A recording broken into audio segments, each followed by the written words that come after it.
ассалому алайкум навтанон таҷико ва ҳамаи мусалмонони ҷаҳон.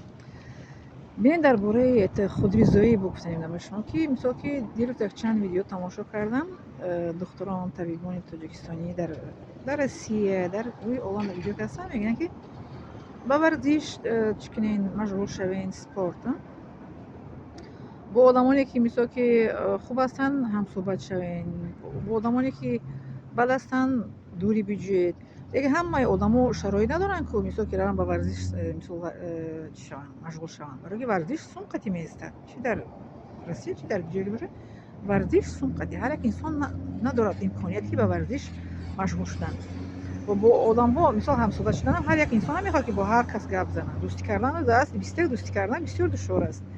با یک انسان وقتی که میخوای دوستی کردن میپرسه که تو کی هستی، از کجا هستی و چیکاره هستی. همین آدم همین نمیخواد خاطر یک انسان بگه خیلی دوستی کردن میخوای بیا دوستی کنیم. هست اینم شرایطی به هر کس مهیا نیست. از همه چیز آسان برای ما برمیگردیم به دین اسلام. چی است؟ من گفتم بود ویدیو نماز خواندن یکمش، با خداوند رابطه داشتن دویمش، روزه دوشنبه پنجشنبه بس از رمضان به خدا همینه وای کنید، وظیفه دار کنید. جوانان احترام برای شما، جوانان احترام از شما خواهش میکنم احترامونه که التماس همین روزه را در شما وای کنید.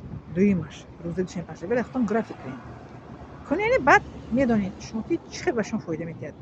سومش همون دعاهایی که من به شما گفتم که به حاجتخانه در آمدن، از حاجتخانه بر آمدن، از خانه بر آمدن به خانه آمدن، مثلا که سفر کردن و چی میگم مغازین و بازار در آمدن، برای که همین بازار و مغازین هم جای جن شیطانان. من خودم طبیعتا نازم میدم همه جای بد میدگی من بازار و مغازین من نازم میدم بازار و مغازین گشتم یکون چیزی در کار است آدرس میگیرم در کجا هستم راست میرم دوباره میخونم میدارم چیز لازمه میخرم برگشتم میام همه جای نازم میدگی من طبیعتا بازار و مغازین است. لیکن جای نازم میدگی من چی است؟ کتابخانه جای کتاب میفروشگی میکنم جای کتابا رو رفته تماشا کرده گفت توجه مزه کرده و کتاب یکم کتاب میخرم میایم. جای نازم میدگی من خیلی هر انسان طبیعت شخصی است، هر خیلی هست انسانی که میخواد نازم میدگی بازار رو تماشا کنه چی موده شده. ما موده پرست هم نیستیم، چیزی بود نمیذارم نیست نمیپوشم. در ما بینه افتابه کنه که شمالی چی آمدن میگیره شمالی که خنکی. خب برای همین شما همین دخلان وای کنید، وظیفه دار کنید دخلان. نمازا رو میسو قضا نکردن در وقتش خوندن. این روزه گرفتن غیر روان شده که نماز شما پنجشنبه دخلان چی کنید؟ گرافیک کنید. بودین دخلان نینی کنید کار هر روزتون که چیکار میکنید چیکار نمیکنید. وقتی که شما روزادار باشین کو شما گشنه تشنه دیاتون هیچ نمیاد دیگه. گشنه تشنه این کو در فکر میزنه که در افطار چطور کنم با مزه بخورم. آدم روزادارم خیلی آدم روزادار وقتی که روز دیگه چی میخواین کو خوردن ممکن است که این میگه وقتی روزا کشیم رو میکنم من تمام میپزم با مزه کدام میخورم. بله این طبیعت انسانیه. یک چیزی مثلا مغازه میداره که مراجعه میبینی و مراجعه روزادار ممکن است خیلی بر روزا خودش میخرم. یک طعامی که میبینی مثلا که طعامی که در فکر تو میبینی در وقت روزاداری هم طعام بگیری در افطار کلا خوردن در کاره.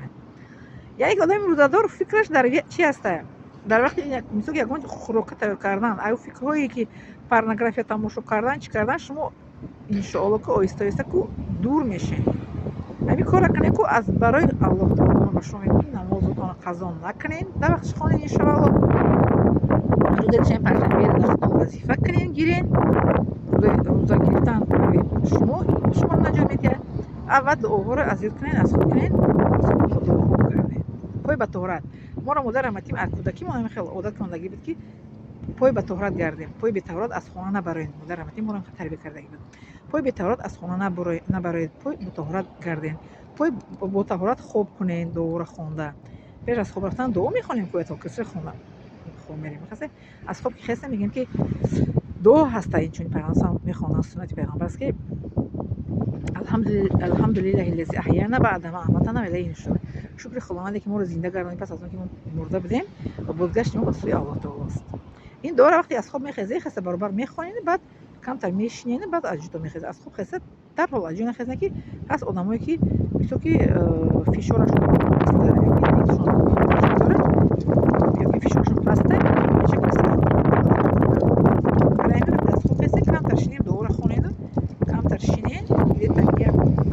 که دقیقه بعد از جایتون خیزید این انشالله که برای شما چی هسته خوب است.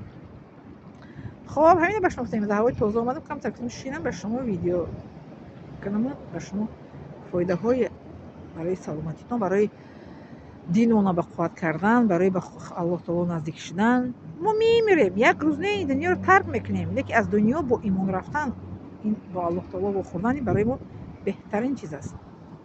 ما 30 سال هم اون بینیم، یک روز از دنیا میریم، 50 سال هم بینیم، از دنیا میریم 60 سال، 70 100 سال، 90 سال، چقدر که الله تعالی ما عمر داده است زندگی میکنیم و یک روز این دنیا رو ما پدرود میگیم، از دنیا میگذریم. لیکن با الله تعالی ما میخریم. ما مسلمان‌ها حیات دویم داریم، حیاتی که ابدی بعد از مردن است. اونجا حیاتی که سوال جواب است اونجا.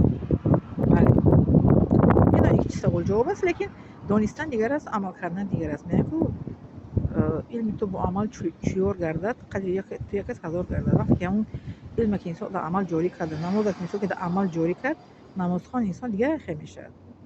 شما این آدمای نمازخوانایی که حقیقی انکم میشینین گپ میزنین، حس میکنین که این انسان چقدر انسان است، لذت میبرین این انسان. پس انسانی که با الله تعالی رابطه دارد، آن انسان با انسان ها دائما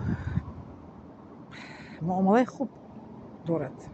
بله، رفتاری خوب، معامله خوب، سخنهای خوب میگوید. خب باقی زنده سلامت در خانواده سربلند باشید و چون هر وقته به شما میگم که 500 لایک و 500 فراموش نکنید.